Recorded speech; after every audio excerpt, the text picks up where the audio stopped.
Hello students, good morning. आज का हमारा टॉपिक है कृषि। आज के इस टॉपिक के अंतर्गत हम समझने की कोशिश करेंगे कि भारत में कृषि की क्या स्थिति है, भारत में कृषि की कौन कौन सी पद्धतियां अपनाई जाती हैं, भारत में कृषि की क्या विशेषताएं हैं और भारतीय कृषि के समक्ष कौन कौन सी चुनौतियां हैं। My dear students, previous videos के आधार पे हम कह सकते हैं कि कृषि प्राथमिक आर्थिक क्रिया के अंतर्गत आता है। हमारा देश एक कृषि प्रधान देश है और भारत की अर्थव्यवस्था में कृषि का बहुत ही महत्वपूर्ण स्थान है, क्योंकि यहाँ लगभग 2/3 लोग अभी भी अपने जीविकोपार्जन के लिए कृषि पर निर्भर हैं और वर्किंग पॉपुलेशन का एक वर्किंग पॉपुलेशन होती है, कार्यशील जनसंख्या होती है। 15 से 59 वर्ष की आयु के लोगों को जो है वर्किंग पॉपुलेशन कहा जाता है। तो यहाँ पे वर्किंग पॉपुलेशन का लगभग 50% लोग कृषि कार्य में संलग्न है। यद्यपि सकल घरेलू उत्पाद में निरंतर कृषि का योगदान घटता जा रहा है और आज के समय में यह 15-16% के आसपास आकर के टिका हुआ है।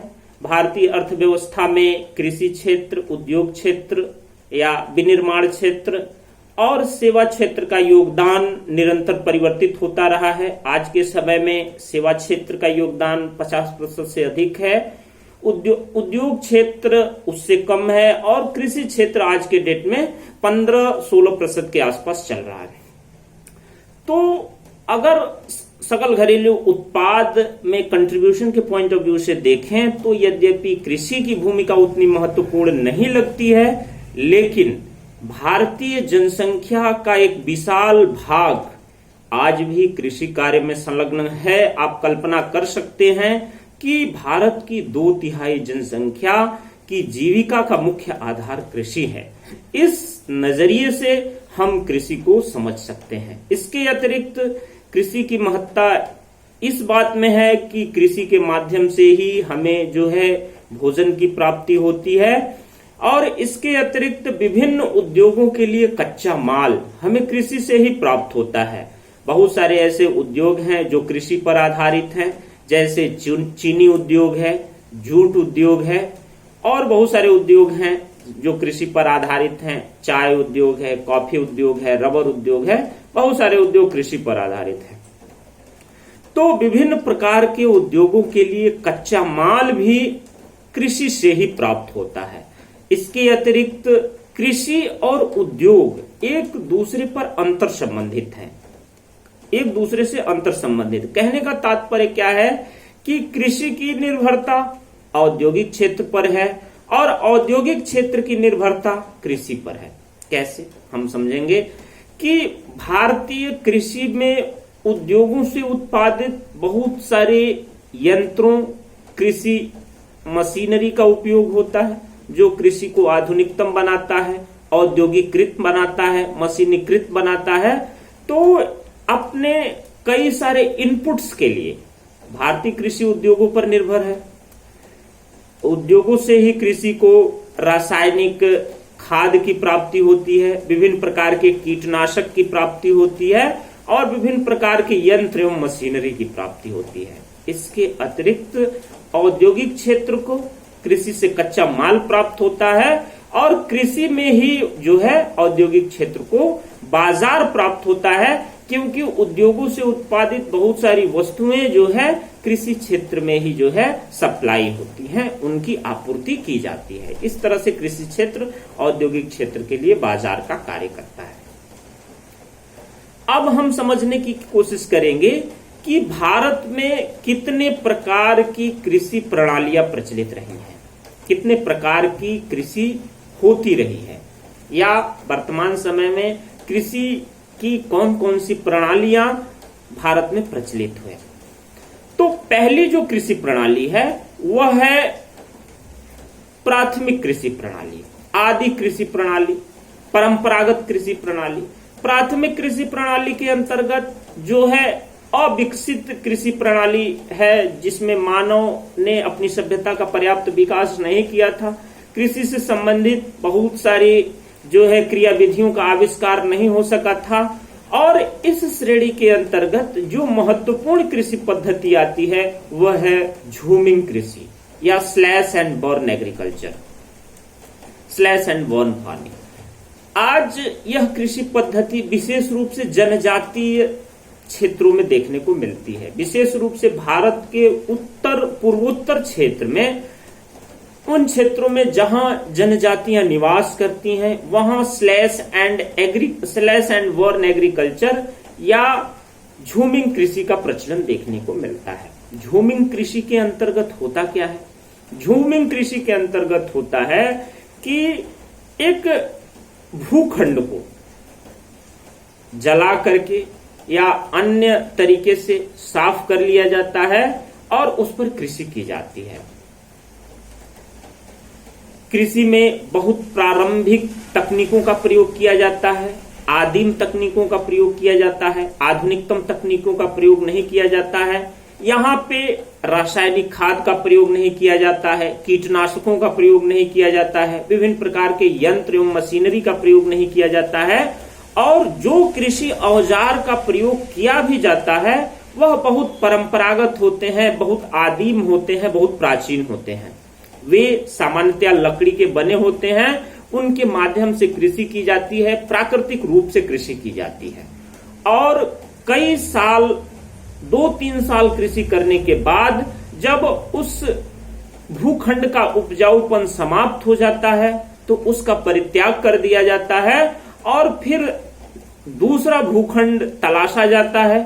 फिर वहां वही पद्धति स्लैश एंड बर्न को अपनाई जाती है, यानी कि कहने का मतलब उस भूखंड को साफ कर लिया जाता है और साफ करने के बाद उस पे पुनः कृषि की जाती है। यह कृषि, जैसा कि मैंने बताया, विशेष रूप से आदिम जनजातीय क्षेत्रों में की जाती है। यह पूरी तरह से प्राकृतिक होती है। इसमें आधुनिकतम कृषि प्रणालियों या आधुनिकतम कृषि पद्धतियों का प्रयोग नहीं किया जाता है। इस कृषि पद्धति में विशेष रूप से अपने खाद्य पदार्थों की प्राप्ति के लिए ही कृषि की जाती है। इसके अंतर्गत कोई वाणिज्यिक क्रियाकलाप नहीं किया जाता है। कहने का तात्पर्य यह है कि यह जो है बाजारिक उद्देश्यों से कृषि नहीं की जाती। इसके अंतर्गत बहुत ही साधारण किस्म के अनाज का उत्पादन किया जाता है, जैसे जौ हुआ, चना हुआ, गेहूं इत्यादि का उत्पादन किया जाता है। ऐसे अनाज जिनका जो है खाने में प्रयोग किया जा सके, यह विशेष रूप से जनजातीय लोगों द्वारा किया जाता है। यद्यपि स्लैश एंड बर्न एग्रीकल्चर का हमारे पारिस्थितिकी, हमारे पर्यावरण पर अत्यधिक नकारात्मक असर पड़ता है, लेकिन चूंकि जनजातीय लोग ऐसे लोग होते हैं जो ऐसी जीवन शैली अपनाते हैं जो पर्यावरण अनुकूल होता है, इसलिए उनके इस स्लैश एंड बर्न एग्रीकल्चर का बहुत व्यापक पर्यावरण पर नकारात्मक असर नहीं पड़ता है। जो दूसरी कृषि पद्धति है वह है गहन निर्वाह कृषि। गहन निर्वाह कृषि का तात्पर्य क्या है कि गहन निर्वाह कृषि ऐसे क्षेत्रों में की जाती है जहां की जनसंख्या बहुत अधिक होती है, जहां जनसंख्या इतनी अधिक होती है कि लोगों के पास भूमि की उपलब्धता बहुत ही कम हो जाती है। इन क्षेत्रों में गहन निर्वाह कृषि की जाती है। विशेष रूप से उत्तरी भारत के क्षेत्रों में गहन निर्वाह कृषि का प्रचलन होता है। यहाँ पे लोगों के पास बहुत छोटे छोटे भूखंड होते हैं और उन भूखंडों पर जो है कृषि की जाती है वह केवल निर्वाह के लिए किया जाता है, केवल जीवन निर्वाह के लिए कृषि की जाती है और उसकी गहनता अधिक होती है, इसलिए इसे गहन निर्वाह कृषि कहा जाता है। जो अगली कृषि है वह है आधुनिकतम कृषि। वह जो है, कहने का तात्पर्य यह है कि वह व्यावसायिक कृषि है, आधुनिकतम कृषि है। आधुनिकतम कृषि का तात्पर्य क्या है कि आधुनिकतम कृषि के अंतर्गत हम व्यापक रूप से मशीनरी का प्रयोग करते हैं, हम कृषि यंत्र औजारों के प्रयोग करते हैं जो आधुनिकतम होते हैं, जो सोफिस्टिकेटेड मशीनरी होती है। हम विभिन्न प्रकार के कीटनाशकों और जो है उर्वरकों का प्रयोग करते हैं, जिसके माध्यम से हम कृषि क्रिया को संपन्न करते हैं। यह कृषि उन क्षेत्रों में की जाती है जहां पे कृषि का जो है अत्यधिक विकास हुआ है। हमारे देश में सन 65 के आसपास, 1965 के आसपास एक कृषि क्षेत्र में क्रांति आरंभ की गई, जिसे कहा गया ग्रीन रिवॉल्यूशन या हरित क्रांति। यह विशेष रूप से जो है पंजाब, हरियाणा और पश्चिमी उत्तर प्रदेश के क्षेत्रों में व्यापक रूप से देखी गई। इस कृषि क्रांति के अंतर्गत आधुनिकतम कृषि पद्धतियों का प्रयोग किया गया, जो है कीटनाशकों, उर्वरकों का प्रयोग किया गया, सिंचाई के साधनों का प्रयोग किया गया और औद्योगिक मशीनरी का प्रयोग किया गया। उद्योगों से प्राप्त होने वाली कृषि यंत्रों और मशीनरी का प्रयोग किया गया और इसका जो है व्यापक प्रयोग करके जो है कृषि क्षेत्र में क्रांति लाने का प्रयास किया गया और फसलों की उत्पादकता और उत्पादन को अत्यधिक बढ़ा दिया गया। और यह जो है एक तरह से एक कृषि के क्षेत्र में क्रांति थी। यद्यपि इसका प्रभाव जो है व्यापक रूप से नहीं देखने को मिला, पूरे भारतवर्ष में इसका व्यापक प्रभाव नहीं देखने को मिला, लेकिन कुछ विशेष अनाजों तक, कुछ विशेष फसलों तक, गेहूं और चावल तक जो है इसका प्रभाव देखने को मिला। लेकिन इसने कुछ क्षेत्रों में जो है कृषि के क्षेत्र में काफी विकास किया, काफी प्रसार किया और कृषि को काफी वैज्ञानिक बनाया। अगला है व्यावसायिक कृषि। व्यावसायिक कृषि का तात्पर्य क्या है कि व्यावसायिक कृषि के अंतर्गत हम व्यावसायिक उद्देश्य से कृषि क्रिया को संपन्न करते हैं। कहने का तात्पर्य यह है कि हमारा उद्देश्य पूरी तरह से व्यावसायिक होता है। व्यावसायिक कृषि के अंतर्गत हम किन किन फसलों का उत्पादन करते हैं? व्यावसायिक कृषि के अंतर्गत हम उत्पादन करते हैं गन्ने का, कॉफी, रबर, चाय, जूट इत्यादि फसलों का उत्पादन करते हैं, जिनका पूरी तरह से उद्देश्य व्यावसायिक होता है। इसके अंतर्गत प्लांटेशन एग्रीकल्चर या प्लांटेशन फार्मिंग का प्रयोग किया जाता है। बागानी कृषि, बागानी कृषि हम लोगों ने सुन रखा है, बहुत सारी फसलें जो है बागानों के रूप में उत्पादित की जाती हैं। जैसे चाय की फसल का उत्पादन हमने सुन रखा है कि चाय के बड़े बड़े बागान होते हैं, जिनके अंतर्गत जो है चाय की पत्तियों का उत्पादन किया जाता है। तो इस प्रकार से हमने देखा कि भारत में जो है विभिन्न प्रकार की कृषि पद्धतियां, विभिन्न प्रकार की कृषि प्रणालियों का प्रचलन है। इसके अंतर्गत कुछ कृषि प्रणालियां अत्यधिक आदिम हैं, प्रारंभिक हैं, लेकिन कुछ कृषि पद्धतियां विकसित अवस्था में हैं, अपने विकास के स्तर को प्राप्त कर चुकी हैं। अब हम समझने की कोशिश करेंगे फसल प्रारूप। फसल प्रारूप क्या होते हैं? भारतवर्ष में चूंकि विभिन्न प्रकार की जलवायु पाई जाती है, किसी क्षेत्र में बहुत अधिक ठंड पड़ती है, किसी क्षेत्र में बहुत अधिक गर्मी पड़ती है, किसी क्षेत्र में बहुत अधिक वर्षा होती है। तो भारतीय जलवायु यद्यपि एक मानसूनी जलवायु है, लेकिन भारत में भी विभिन्न प्रकार की भौगोलिक विविधताएं पाई जाती हैं।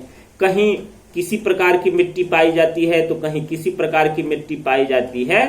तो इसके आधार पर भारत में विभिन्न प्रकार के फसल प्रारूपों को अपनाया जाता है। लेकिन अगर एक व्यापक दृष्टिकोण अपनाया जाए तो भारत में जो फसल प्रारूप है उसको 3 भागों में विभाजित किया जा सकता है। पहला है जिसके अंतर्गत 3 ऋतुएं शामिल होती हैं। पहला है जो है राबी फसल ऋतुएं या राबी फसल प्रारूप। राबी फसलें क्या होती हैं? राबी फसलें बेसिकली जो है अक्टूबर नवंबर या नवंबर दिसंबर तक में जो है इनकी बुआई हो जाती है और मार्च से जून तक इनकी कटाई होती है। इन फसलों के अंतर्गत, राबी फसलों के अंतर्गत विशेष रूप से गेहूं, जौ, मटर, चना, सरसों इत्यादि की बुआई की जाती है और जो है इनकी कटाई जो है मई जून तक कर ली जाती है। इनके अंतर्गत उन क्षेत्रों को शामिल किया जाता है जहां जो है पश्चिमी विक्षोभ की वजह से बारिश होती है। ठंड के सीजन में या जाड़े की ऋतु में पश्चिमी विक्षोभ के प्रभाव स्वरूप बारिश होती है। तो इन क्षेत्रों में शामिल होती हैं जो है पंजाब, हरियाणा, हिमाचल प्रदेश, जम्मू कश्मीर, पश्चिमी उत्तर प्रदेश, दिल्ली के कुछ भाग। तो इन क्षेत्रों में व्यापक स्तर पर जो है राबी फसलों का उत्पादन किया जाता है।